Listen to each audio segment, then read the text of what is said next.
ನಮಸ್ಕಾರ, ನೀವು ನೋಡ್ತಾ ಇದ್ದೀರಾ ಸುದ್ದಿ ಸಮಯ ನ್ಯೂಸ್ ಚಾನಲ್. ಇದು ಲೋಕಲ್ ಎಕ್ಸ್ಪ್ರೆಸ್. ನಾನು ಮಹರ್ದೊಳ ಕುಳಿಗಿ. ಮತ್ತೆ ಹೊಸ ಸುದ್ದಿಗಳನ್ನು ತೆಗೆದುಕೊಂಡು ನಾವು ನಿಮ್ಮ ಮುಂದೆ ಬರ್ತಾ ಇದ್ದೀವಿ. ಈ ದಿನದ ಪ್ರಮುಖ ಹೆಡ್ಲೈನ್ಸ್ಗಳನ್ನು ನೋಡ್ಕೊಂಡು ಬರೋಣ. 15ನೇ ಪಾರಂಪರಿಕ ವೈದ್ಯ ಸಮ್ಮೇಳನದ ಪ್ರಯುಕ್ತ ನಗರದಲ್ಲಿ ಜರುಗಿದ ಜಾಗೃತಿ ಜಾಥಾ. ಸಾವಿರಾರು ಶಾಲಾ ಕಾಲೇಜುಗಳ ವಿದ್ಯಾರ್ಥಿಗಳು ಭಾಗಿ.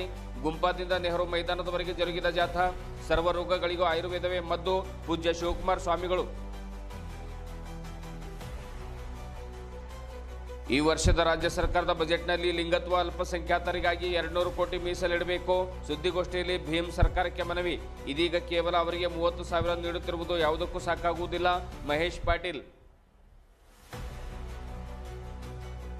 ಇಂದು ರಾಜ್ಯದಾದ್ಯಂತ ಪಿಯುಸಿ ವಾರ್ಷಿಕ ಪರೀಕ್ಷೆ ಆರಂಭ. ಒಟ್ಟು 37 ಪರೀಕ್ಷಾ ಕೇಂದ್ರಗಳಲ್ಲಿ ಒಟ್ಟು 21,821 ವಿದ್ಯಾರ್ಥಿಗಳು ಪರೀಕ್ಷೆ ಬರೀತಾ ಇದ್ದಾರೆ. ಎಲ್ಲ ಕೇಂದ್ರಗಳಲ್ಲಿ ಸಿಸಿಟಿವಿ ಕಣ್ಗಾವಲು ಇಡಲಾಗಿದೆ. ಪರೀಕ್ಷೆ ಕೇಂದ್ರದ 200 ಮೀಟರ್ ದೂರದಲ್ಲಿ 144 ಜಾರಿ. ಮಾರ್ಚ್ 5ರಿಂದ ಗೋರ್ ಬಂಜಾರ್ ಸಮುದಾಯದ ಹಕ್ಕು ಪ್ರಗತಿ ಪರಿವರ್ತನೆಗಾಗಿ ಜನಜಾಗೃತಿ ಸೇವಾ ರಥಯಾತ್ರೆ ಆಯೋಜನೆ. ಗೋವಿಂದ ಮಹಾರಾಜ್. ಇದುವರೆಗೆ ತಾಂಡಗಳು ಕಂದಾಯ ಗ್ರಾಮಗಳಾಗಿಲ್ಲ. ಸರ್ಕಾರ ಘೋಷಣೆಗೆ ಮಾತ್ರ ಸೀಮಿತಗೊಳಿಸಿದೆ. ರಮೇಶ್ ಜಾಧವ್. ವಿವಿಧ ಬೇಡಿಕೆಗಳಿಗೆ ಒತ್ತಾಯಿಸಿ ಮಾಜಿ ಸಚಿವ ವಿಧಾನ ಪರಿಷತ್ ಸದಸ್ಯರಿಗೆ ಮನವಿ ಪತ್ರ ಸಲ್ಲಿಸಿದ ದಳಪತಿಗಳು. ಮಾಸಿಕ 15,000 ಗೌರವಧನ ನೀಡುವುದು, ಸರ್ಕಾರಿ ಉದ್ಯೋಗ ನೀಡುವಂತೆ ಮನವಿ ಸಲ್ಲಿಕೆ. ವಚನ ದರ್ಶನ ಸತ್ಯ ಮತ್ತು ಮಿಥ್ಯ ಪುಸ್ತಕದಲ್ಲಿ ಬರೆದ ಸೌಹಾರ್ದಯುತ ಲೇಖನಕ್ಕೆ ಮಠಾಧೀಶರಿಂದ ಮೆಚ್ಚುಗೆ. ಶ್ರೀಕಾಂತ್ ಸ್ವಾಮಿ ಅವರಿಗೆ ಎಂಬಿ ಪಾಟೀಲ್ ಹಾಗೂ ಪೂಜ್ಯ ತೋಂಟದಾರ ಜಗದ್ಗುರುಗಳಿಂದ ಉತ್ತಮ ಲೇಖನಕ್ಕೆ ಗೌರವ ಸನ್ಮಾನ. ಇಂದಿನ ವಾರ್ತೆಗಳ ವಿವರಗಳನ್ನು ನೋಡ್ಕೊಂಡು ಬರೋಣ. ಮಾನವನ ದೇಹದಲ್ಲಿ ಅಡಗಿರುವಂತಹ ಸರ್ವ ರೋಗಗಳಿಗೂ ಆಯುರ್ವೇದವೇ ಸಂಜೀವಿನಿಯಾಗಿ ಕಾಪಾಡುತ್ತದೆ. ಅದು ಶಾರೀರಿಕ ಸದೃಢತೆಯ ಜೊತೆಗೆ ಮಾನಸಿಕ ಆರೋಗ್ಯ ಕಾಪಾಡುತ್ತದೆ ಎಂದು ಪೂಜ್ಯ ಸಿದ್ಧಾರೂಢ ಚಿದಂಬರ ಆಶ್ರಮದ ಪೂಜ್ಯ ಶ್ರೀ ಡಾಕ್ಟರ್ ಶಿವಕುಮಾರ ಮಹಾಸ್ವಾಮಿಗಳು ನುಡಿದರು. ಕರ್ನಾಟಕ ಜೀವ ವೈವಿಧ್ಯ ಮಂಡಳಿ, ರಾಜ್ಯ ಮಾಲಿನ್ಯ ನಿಯಂತ್ರಣ ಮಂಡಳಿ, ಕರ್ನಾಟಕ ರಾಜ್ಯ ವೈದ್ಯ ಪರಿಷತ್ತು ಹಾಗೂ ಜಿಲ್ಲಾಡಳಿತದ ಒಂದು ಸಂಯುಕ್ತ ಆಶ್ರಯದಲ್ಲಿ ಆಯೋಜನೆ ಮಾಡಿರುವಂತಹ 15ನೇ ಪಾರಂಪರಿಕ ವೈದ್ಯ ಸಮ್ಮೇಳನದ ಒಂದು ಜಾಗೃತಿ ಜಾಥಾಗೆ ಎನ್.ಕೆ. ಜಾಬಶೆಟ್ಟಿ ಆಯುರ್ವೇದ ಒಂದು ಕಾಲೇಜಿನಲ್ಲಿ ಆ ಒಂದು ಜಾಥಾದ ಸಾನ್ನಿಧ್ಯ ದಿವ್ಯ ಸಾನ್ನಿಧ್ಯವನ್ನು ವಹಿಸಿ ಅವರು ಮಾತನಾಡ್ತಾರೆ. ಗ್ರಾಮದಲ್ಲಿ ಆಯುರ್ವೇದ ವೈದ್ಯ ಒಬ್ಬ ಜ್ಯೋತಿಷಿ ಇದ್ರೆ ಗ್ರಾಮಕ್ಕೆ ಕಳೆ. ಹೀಗಾಗಿ ಪಾರಂಪರಿಕವಾಗಿ ನಡೆದುಕೊಂಡು ಬಂದಂಥ ಆಯುರ್ವೇದಕ್ಕೆ ಜನರು ಹೆಚ್ಚು ಮಹತ್ವವನ್ನು ಕೊಡಬೇಕು. ಇಂದಿನ ಕಾಲದಲ್ಲಿ ಇವತ್ತು ರೋಗ ಬಂದರೆ ಸಾಯಂಕಾಲ ಆಸ್ಪತ್ರೆಗೆ ಹೋಗ್ತಾರೆ ಮತ್ತು ನಾಳೆ ಎದ್ದು ಓಡಾಡುವಂತಹ ಒಂದು ಸ್ಥಿತಿ ಬಂದಿದೆ. ಇದರಿಂದ ಅಡ್ಡ ಪರಿಣಾಮಗಳು ಹೆಚ್ಚಾಗಿ ಮನುಷ್ಯನ ಶರೀರ ರೋಗಗಳ ತಾಣ ಆಗುತ್ತೆ. ಹಾಗಾಗಿ ಜನರು ಆಯುರ್ವೇದಕ್ಕೆ ಹೆಚ್ಚು ಮೊರೆ ಹೋಗಬೇಕು, ಹೆಚ್ಚು ಮಹತ್ವ ಕೊಡಬೇಕು ಎನ್ನುವಂತಹ ಕಳಕಳಿಯ ಮಾತುಗಳನ್ನು ಪೂಜ್ಯರು ಹೇಳಿದರು. 15ನೇ ಪಾರಂಪರಿಕ ವೈದ್ಯ ಸಮ್ಮೇಳನದ ಸಂಯೋಜಕರಾದ ಡಾಕ್ಟರ್ ಜಗನ್ನಾಥ್ ಹೆಬ್ಬಾಳೆ ಮಾತನಾಡಿ, ಈ ವೈದ್ಯ ಸಮ್ಮೇಳನದ ಆಯೋಜನೆಗೆ ಬಹಳಷ್ಟು ಜನರು ಸಹಕಾರ ನೀಡಿದ್ದಾರೆ. ಗುರುನಾನಕ್ ಶಿಕ್ಷಣ ಸಂಸ್ಥೆಗಳ ಅಧ್ಯಕ್ಷ ಬಲಬೀರ್ ಸಿಂಗ್ ಅವರು, ಆಮೇಲೆ ಶೈನ್ ಶಿಕ್ಷಣ ಸಂಸ್ಥೆಯ ಡಾಕ್ಟರ್ ಅಬ್ದುಲ್ ಖದೀರ್ ಅವರು ಕೂಡ ಸಾಕಷ್ಟು ಸಹಕಾರವನ್ನು ನೀಡ್ತಾ ಇದ್ದಾರೆ. ಎಲ್ಲರೂ ಸೇರಿ ಈ ಒಂದು ಸಮ್ಮೇಳನ ಯಶಸ್ವಿಗೊಳಿಸೋಣ ಅನ್ನುವಂಥ ಮಾತನ್ನು ಕೂಡ ಹೇಳಿದರು. ಇದೇ ವೇಳೆ ಡೊಳ್ಳು ಬಾರಿಸುವ ಮೂಲಕ ಕರ್ನಾಟಕ ರಾಷ್ಟ್ರೀಯ ಶಿಕ್ಷಣ ಸಂಸ್ಥೆಯ ಕಾರ್ಯದರ್ಶಿ ಸತೀಶ್ ಪಾಟೀಲ್ ಡೊಳ್ಳು ಬಾರಿಸುವ ಮೂಲಕ ಜಾಥಾಗೆ ಚಾಲನೆ ನೀಡ್ತಾರೆ. ಕಾರ್ಯಕ್ರಮದ ಅಧ್ಯಕ್ಷತೆಯನ್ನು ಹೈದರಾಬಾದ್ ಕರ್ನಾಟಕ ಶಿಕ್ಷಣ ಸಂಸ್ಥೆಯ ಆಡಳಿತ ಮಂಡಳಿ ಸದಸ್ಯರಾದ ಡಾಕ್ಟರ್ ರಜನೀಶ್ ವಾಲಿ ವಹಿಸಿದರು.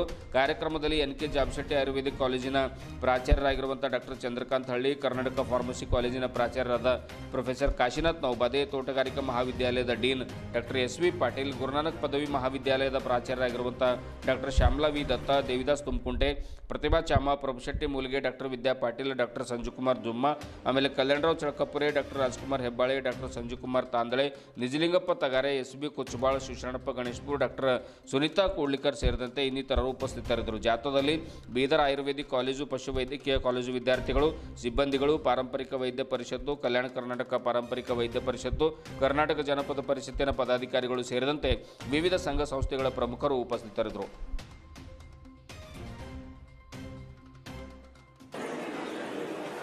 ಪರಮಾತ್ಮ ನಿರುಪಯೋಗ ವಸ್ತುವನ್ನು ಮನೆ ಕೊಟ್ಟಿಲ್ಲ, ಎಲ್ಲರೂ ಉಪಯೋಗ ಮಾಡ್ತಾವೆ. ಆದರೆ ಯಾವ ಗಿಡ ಯಾವ ಔಷಧಕ್ಕೂ ಬರ್ತದ ಅಂತ ಗೊತ್ತಾಗೋದಿಲ್ಲ. ಅದಕ್ಕೆ ಹಿಂದಿನ ವೈದ್ಯ ಪದ್ಧತಿಯವರು ಆ ಗಿಡದ ಮುಂದೆ ಕೂತು ಹೋಗಿ ಪ್ರಾರ್ಥನೆ ಮಾಡ್ತೀರಂತ, ಹೇ ವನಸ್ಪತಿ ದೇವಿ, ನೀ ಯಾವ ರೋಗಕ್ಕೆ ಬರ್ತೀಯ ಅಂತ ಕೇಳ್ತಿದ್ರಂತ, ಅದು ಹೇಳ್ತಿದ್ರಂತ. ಅದಕ್ಕೆ ಅಷ್ಟು ಆಯುರ್ವೇದ ಈ ಪ್ರಸಿದ್ಧ ಆಗಿದೆ. ಆಮೇಲೆ ಹೇಳ್ತಾರೆ, ಯಾವ ಊರಾಗ ಮಂದಿರ ಇಲ್ಲ, ಯಾವ ಊರಾಗ ಒಬ್ಬ ಜ್ಯೋತಿಷಿ ಇಲ್ಲ, ಯಾವ ಊರಾಗ ಒಬ್ಬ ನಾಟಿ ವೈದ್ಯ ಇಲ್ಲ, ಆ ಊರಾಗ ಇರಬಾರ್ದು ಅಂತ ಹೇಳ್ಯಾರ. ಯಾಕ ಆ ಊರಾಗ ತರುವುದೆಲ್ಲ ಇವು 4 ವಸ್ತು: ಒಂದು ಮಂದಿರ, ಒಬ್ಬ ವೈದ್ಯ, ಒಬ್ಬ ಜ್ಯೋತಿಷಿ. ಇವು 3 ನಮ್ಮ ಜೀವನದ ನಿತ್ಯ ಉಪಯೋಗಿಸತಕ್ಕಂಥ ವಸ್ತು. ದಿನ ಬೇಕು, ಬೆಳಗ್ಗೆ ಆದ್ಕೊಳ್ಳಿ ಒಬ್ಬ ಜ್ಯೋತಿಷಿ ಬೇಕು, ಒಬ್ಬ ವೈದ್ಯ ಬೇಕು, ನಮಸ್ಕಾರ ಮಾಡಕ್ಕೆ ಒಂದು ಮಂದಿರ ಬೇಕು. ಇವು 3 ಇಂದ ಊರಾಗ ಇರಬೇಡ ಅಂತ ಹೇಳಿದ್ದಾರೆ. ಅದಕ್ಕೆ ಆಳ ಈ ಇಂಗ್ಲಿಷ್ ಪದ್ಧತಿ ಬಂದದಿಂದ ನಮ್ಮ ವೈದ್ಯ ಪದ್ಧತಿ ಕಡಿಮೆನೂ ಆಗ್ಯದ. ವೈದ್ಯರು ಕೂಡ ಕಡಿಮೆ ಉಪಯೋಗ ಮಾಡ್ತಾರೆ ಯಾವ ಔಷಧಗಳನ್ನು. ಅದಕ್ಕೆ ಆಳ ಸತ್ವದ ವನಸ್ಪತಿಗಳಿರ್ತಕ್ಕಂಥ ಶಕ್ತಿ ಮತ್ತಾವುದನ್ನು ಕೂಡ ಇಲ್ಲ ಅನ್ನೋದು ನಮ್ಮೆಲ್ಲರಿಗೂ ಬಲ್ಲಂಥ ವಿಷಯ. ಅದಕ್ಕೆ ನಾನು ನಾಟಿ ವೈದ್ಯರಿಗೆ ಬಹಳ ಕಳಕಳಿಯಿಂದ ಕೇಳಿಕೊಳ್ಳೋದು ಏನಂದ್ರೆ, ಈ ಔಷಧ ಉಪಯೋಗ ಮಾಡೋದು ಕಮ್ಮಿ ಮಾಡಿ.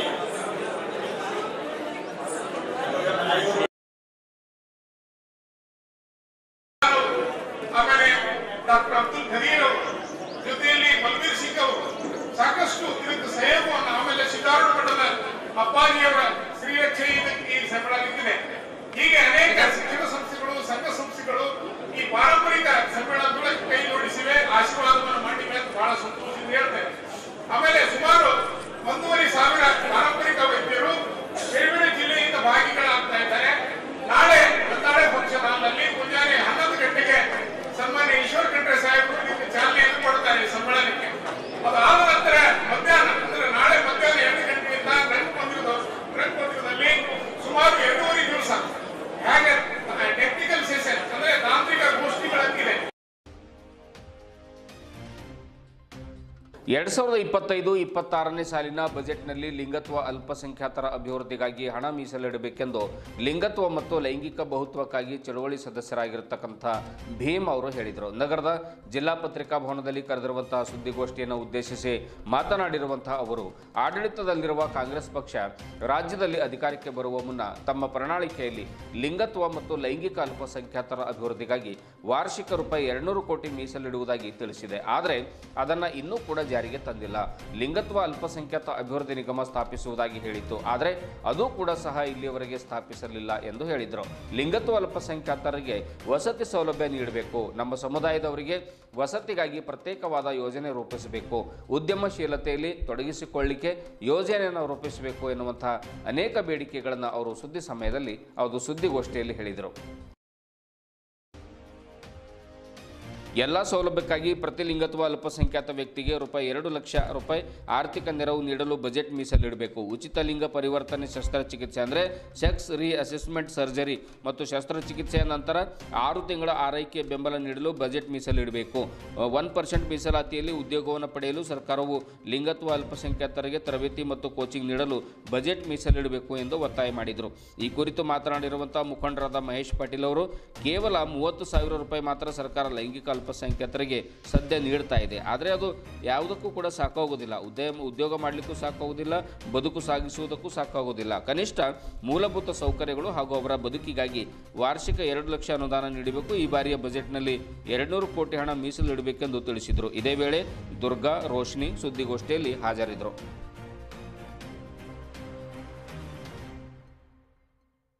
ಅದಕ್ಕೆ ನಮ್ಮದೇ ಆದ ಕೆಲವೊಂದು ಹಕ್ಕೊತ್ತಾಯಗಳನ್ನು ಮುಂದಿನ ಒಂದು ಬಜೆಟ್ ಅಧಿವೇಶನದಲ್ಲಿ ನಾವು ಇಟ್ಟುಕೊಂಡಿದ್ದೇವೆ. ಅವು ಯಾವ ಒಂದು ಹಕ್ಕೊತ್ತಾಯಗಳಿದೆ ಅಂತ ನಾವು ಹೇಳ್ತಾ ಇದ್ದೀವಿ. ಮೊದಲನೇದಾಗಿ ಲಿಂಗತ್ವ ಅಲ್ಪಸಂಖ್ಯಾತರಿಗೆ ವಸತಿ ಸೌಲಭ್ಯ ನೀಡಬೇಕು. ನಮ್ಮ ಸಮುದಾಯದವರಿಗೆ ವಸತಿಗಾಗಿ ಪ್ರತ್ಯೇಕವಾದ ಯೋಜನೆ ರೂಪಿಸಬೇಕು. ಇದು ನಮ್ಮದು ಮೊದಲನೇ ಹಕ್ಕೊತ್ತಾಯವಾಗಿದೆ.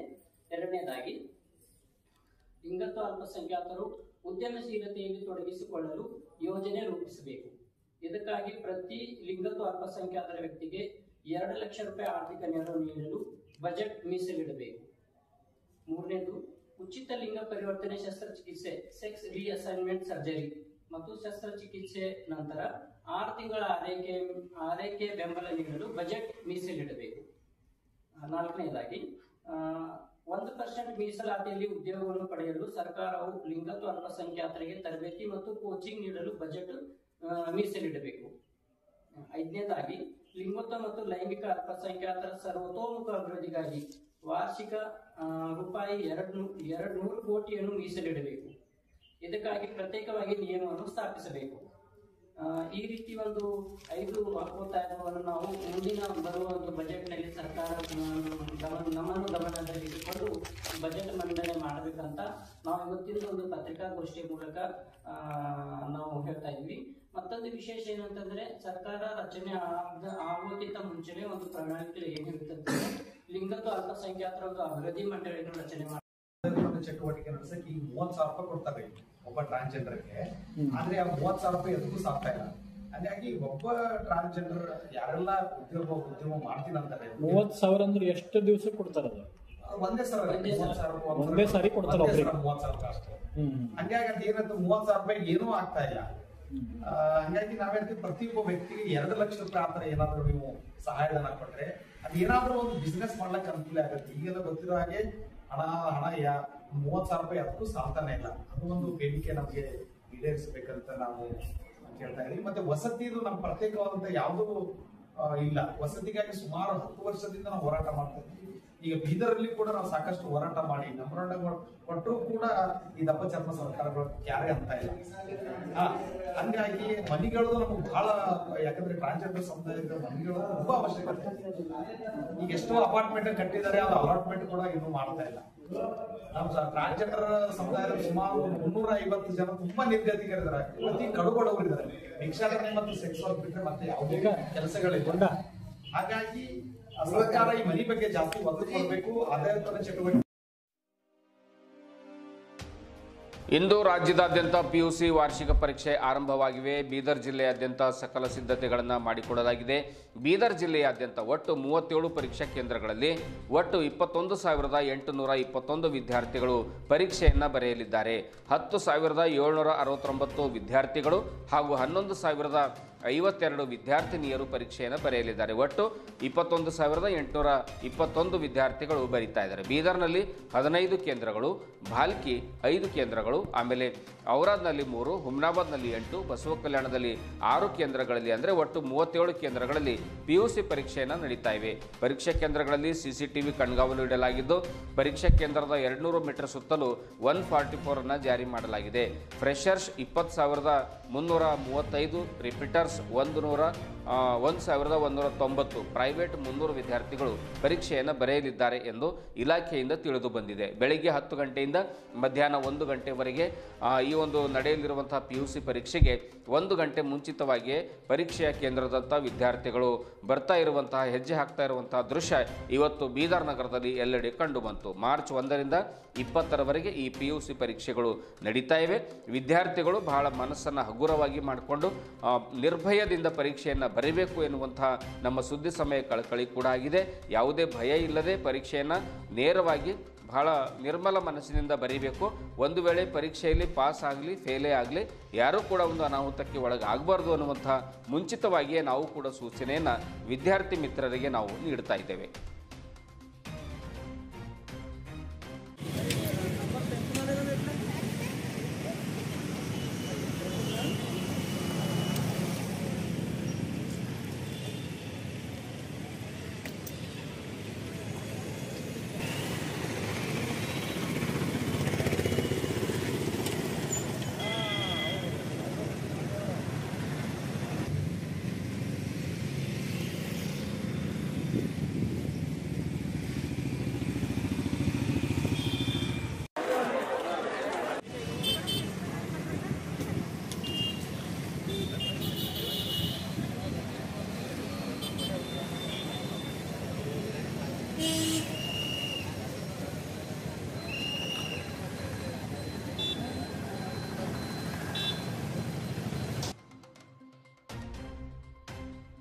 ಗೋರ್ಸೇನಾ ರಾಷ್ಟ್ರೀಯ ಸಂಘಟನೆ ಕರ್ನಾಟಕ ರಾಜ್ಯ ಘಟಕದ ವತಿಯಿಂದ ಗೋರ್ ಬಂಜಾರ ಜನಾಂಗ ಎದುರಿಸ್ತಾ ಇರುವಂತಹ ಜ್ವಲಂತ ಸಮಸ್ಯೆಗಳ ಪರಿಹಾರಕ್ಕಾಗಿ ಜನಜಾಗೃತಿ ಮತ್ತು ಜನಾಂದೋಲನ ರಥಯಾತ್ರೆಯನ್ನು 5ನೇ ಮಾರ್ಚ್ದಿಂದ 10ನೇ ಮಾರ್ಚ್ವರೆಗೆ ಬೀದರ್ ನಗರದಿಂದ ಬೆಂಗಳೂರಿನ ಫ್ರೀಡಂ ಪಾರ್ಕ್ವರೆಗೆ ಸತತ 6 ದಿನಗಳು ರಾಜ್ಯದ 15 ಜಿಲ್ಲೆಗಳನ್ನು ಒಳಗೊಂಡಂತೆ ಒಟ್ಟು 1250 ಕಿಲೋಮೀಟರ್ವರೆಗಿನ ರಥಯಾತ್ರೆ ಕೈಗೊಳ್ಳಲಾಗಿದೆ ಎಂದು ಸೇವಾನಗರ ತಾಂಡದ ಶಿವಶಕ್ತಿ ಪೀಠದ ಪೂಜ್ಯ ಗೋವಿಂದ ಮಹಾರಾಜ್ ಅವರು ಹೇಳಿದರು. ನಗರದ ಜಿಲ್ಲಾ ಪತ್ರಿಕಾ ಭವನದಲ್ಲಿ ಅವರು ಸುದ್ದಿಗೋಷ್ಠಿಯನ್ನು ಉದ್ದೇಶಿಸಿ ಮಾತನಾಡುತ್ತಾರೆ.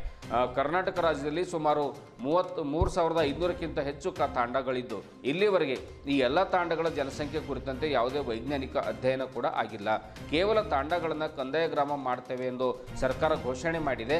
ಅದು ಮಾತ್ರ ಘೋಷಣೆಗೆ ಮಾತ್ರ ಸೀಮಿತ ಆಗಿದೆ, ಆದರೆ ಇದುವರೆಗೆ ಜಾರಿಗೆ ಬಂದಿಲ್ಲ ಎನ್ನುವಂಥ ಕಳವಳವನ್ನು ಕೂಡ ಮಹಾರಾಜರು ವ್ಯಕ್ತಪಡಿಸಿದರು.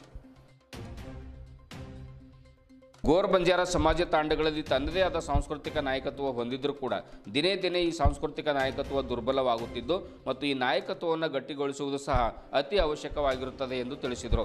ಮಾರ್ಚ್ 5ರಂದು ಬೀದರ್ ಜಿಲ್ಲೆಯಿಂದ ಗೋರ್ ಬಂಜಾರ ಸಮುದಾಯದ ಹಕ್ಕು ಪ್ರಗತಿ ಪರಿವರ್ತನೆಗಾಗಿ ಜನಜಾಗೃತಿ ಸೇವಾ ರಥ ಯಾತ್ರೆ ಅಂದರೆ ಗೋರ್ ಬಂಜಾರ ಸಮಾಜ ಜೋಡೋ ಯಾತ್ರೆಯನ್ನು ರಾಜ್ಯದ 15 ಜಿಲ್ಲೆಯನ್ನೊಳಗೊಂಡು ಬೆಂಗಳೂರಿನ ಫ್ರೀಡಂ ಪಾರ್ಕ್ಗೆ ಮಾರ್ಚ್ 10ರಂದು ತಲುಪಿ ಚಳವಳಿ ನಡೆಸ್ತಾ ಇದ್ದೇವೆ ಎನ್ನುವಂಥ ಮಾತನ್ನು ಕೂಡ ಹೇಳಿದರು. ಗೋರ್ ಸೇನಾ ಜಿಲ್ಲಾಧ್ಯಕ್ಷ ರಮೇಶ್ ಜಾಧವ್ ಮಾತನಾಡಿದರು. ಇದೇ ಸಂದರ್ಭದಲ್ಲಿ ಬಾಬು ಜಾಧವ್, ನೀಲಕಂಠ ರಾಠೋಡ್, ಸುಧಾಕರ್ ರಾಠೋಡ್, ಅರವಿಂದ್ ರಾಠೋಡ್, ಕೃಷ್ಣ ರಾಠೋಡ್ ಹಾಜರಿದ್ದರು. ಯಾವುದಾದರೆ ಸಂಘಟನೆ ಮಾಡಿದರೆ ಶಾಂತಿಯಿಂದ ಕೇಳುತ್ತಾ ಬಹಳಷ್ಟು ದಿನದಿಂದ ಹಿಂದೆ ನಾನು GS ಪಟೇಲ್ ಮುಖ್ಯಮಂತ್ರಿ ಇದ್ದಾಗ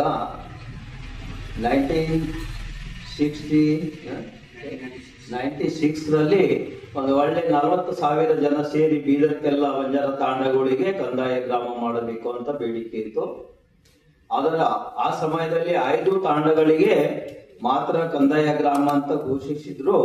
ಅದರ ಸೇವಾನಗರ ಗ್ರಾಮ ಬೀದರ್ ಜಿಲ್ಲೆ ಒಂದೇ ಒಂದು ತಾಂಡ ಅದು ಗ್ರಾಮ ಘೋಷಿತ ಆಗಿ ಎಲ್ಲ ಜಮೀನ್ ಅದು ಎಲ್ಲ ಸರ್ವೆ ನಂಬರ್ ಚೇಂಜ್ ಆಗಿ ಸೇವಾನಗರ ಗ್ರಾಮ ಅಂತ ಒಂದು ಆಗಿದೆ. ಬಾಕಿದ ಯಾವುದು ಕೆಲಸ ಆಗಿಲ್ಲ. ಇವಾಗ ನಮ್ಮ ಬಂಜಾರ ಸಮಾಜ ಬಡತನ ರೇಖೆಯಲ್ಲಿ ಅಂತ ಹೇಳಿ ಎಲ್ಲರಿಗೂ ಹೇಳಿದ್ದದ. ಈಗ ಬಂಜಾರ ಸಮಾಜಕ್ಕಾಗಿ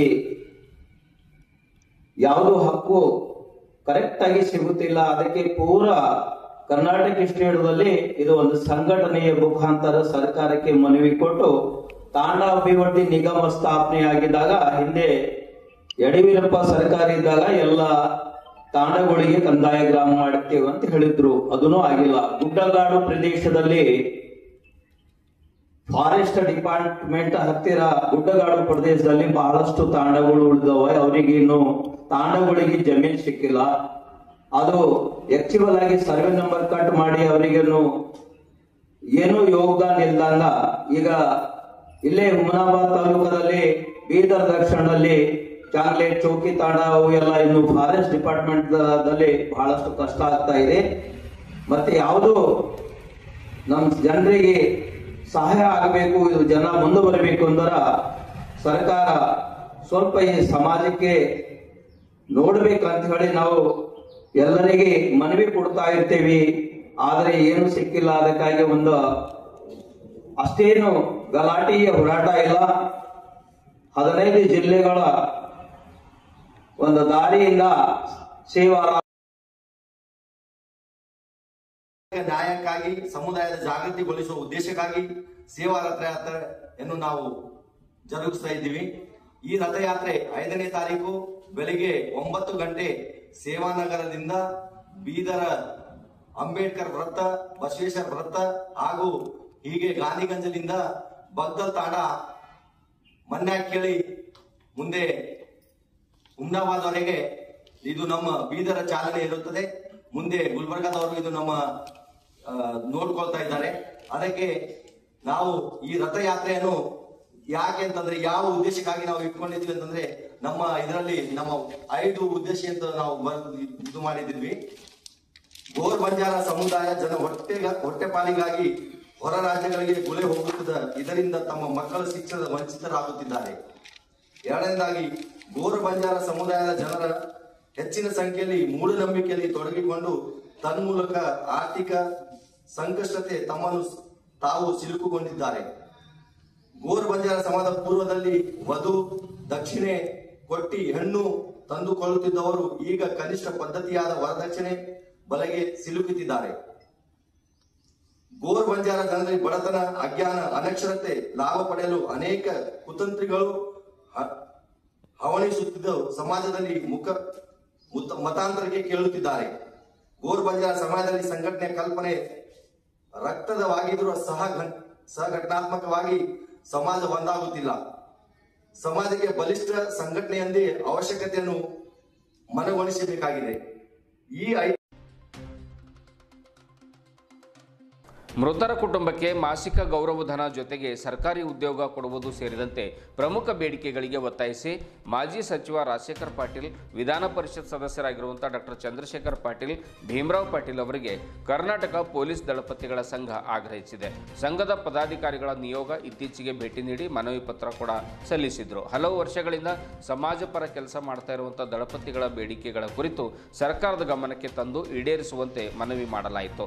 ಪೊಲೀಸ್ ಮತ್ತು ಜನರ ನಡುವೆ ಕೊಂಡಿಯಾಗಿ ಕಾರ್ಯನಿರ್ವಹಿಸ್ತಾ ಇದ್ದೇವೆ.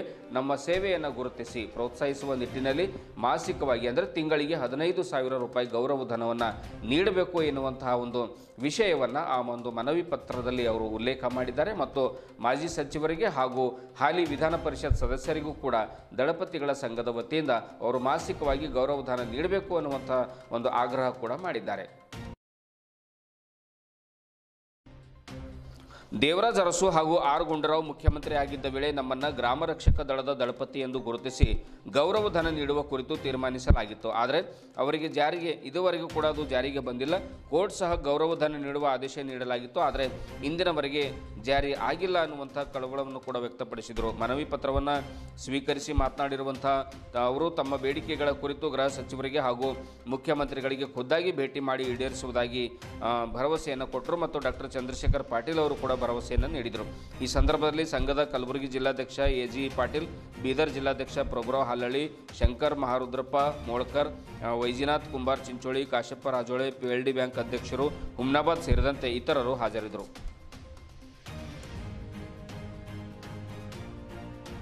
ಇತ್ತೀಚೆಗೆ ಬಸವ ಸಮಿತಿ ಅನುಭವ ಮಂಟಪ ಸಭಾಂಗಣ ಬೆಂಗಳೂರಿನಲ್ಲಿ ವಚನ ದರ್ಶನ ಮಿಥ್ಯ ಮತ್ತು ಸತ್ಯ ಪುಸ್ತಕ ಬಿಡುಗಡೆಯನ್ನು ಮಾಡಲಾಗಿತ್ತು. ಬೀದರ್ ಜಿಲ್ಲೆಯ ಶರಣ ಶ್ರೀಕಾಂತ್ ಸ್ವಾಮಿಯವರು ಅಂದರೆ ಕಲ್ಯಾಣ ಕರ್ನಾಟಕದಿಂದ ಭಾಗವಹಿಸಿರುವಂಥ ಏಕೈಕ ಸಾಧಕರು ಶ್ರೀಕಾಂತ್ ಸ್ವಾಮಿಯವರು ಆ ಒಂದು ಏಕೈಕ ಲೇಖನ ವಚನ ದರ್ಶನ ಕಲುಷಿತ ಮನಸ್ಸಿನ ಸಮಾಜ ವಿರೋಧಿ ಕಳಪೆ ಪುಸ್ತಕ ಪ್ರಕಟಣೆ ಮಾಡಿದ್ದು ಅಂದು ಸನ್ಮಾನ್ಯ ಡಾಕ್ಟರ್ MB ಪಾಟೀಲ್, ಮಾನ್ಯ ಸಚಿವರು ಮತ್ತು ಪೂಜ್ಯ ಶ್ರೀ ತೋಂಟದಾರ್ಯ ಜಗದ್ಗುರುಗಳು ಡಾಕ್ಟರ್ ಸಿದ್ದರಾಮ ಮಹಾಸ್ವಾಮಿಗಳು ಸೇರಿ ಶ್ರೀಕಾಂತ್ ಸ್ವಾಮಿಯವರನ್ನ ಅವರೊಂದು ಒಂದು ಲೇಖನಕ್ಕಾಗಿ ಸನ್ಮಾನ ಕೂಡ ಮಾಡಿದರು. ಭಾರತೀಯ ಪರಂಪರೆ ಯಾವುದು ಅನ್ನೋದು ಅದು ಸಮಾನತೆ ಸಾರುವಂತಹ ಬಸವ ಪರಂಪರೆ ಆಗಬೇಕು ವಿನಃ ಸಮಾಜವನ್ನು ಒಡೆಯುವಂತಹ, ವಿಘಟಿಸುವಂತಹ, ಅಸಮಾನತೆ ಸಾರುವಂತಹ, ಅಸ್ಪೃಶ್ಯತೆಯನ್ನು ಪಾಲಿಸುವಂತಹ ಪರಂಪರೆ ಆಗಬಾರದು ಎಂದು ಲೇಖಕರು ಆ ಒಂದು ಪುಸ್ತಕದಲ್ಲಿ ಬರೆದಿದ್ದಾರೆ ಎಂದು ಪೂಜ್ಯ ತೋಂಟದಾರ್ಯ ಜಗದ್ಗುರುಗಳು ಪುಸ್ತಕವನ್ನು ಓದಿ ಕಾರ್ಯಕ್ರಮದಲ್ಲಿ ಅವರು ಪುನರುಚ್ಚಾರವನ್ನು ಕೂಡ ಮಾಡಿದ್ರು. ಲೇಖನ ಎಲ್ಲರೂ ಮೆಚ್ಚುವಂಥದ್ದು ಎಂದು ಎಲ್ಲರೂ ಭಾಷಣದಲ್ಲಿ ಕೊಂಡಾಡಿದ್ರು ಎಂದು ಸ್ವಾಮಿಯವರು ಸುದ್ದಿ ಸಮಯಕ್ಕೆ ತಿಳಿಸಿದ್ದಾರೆ.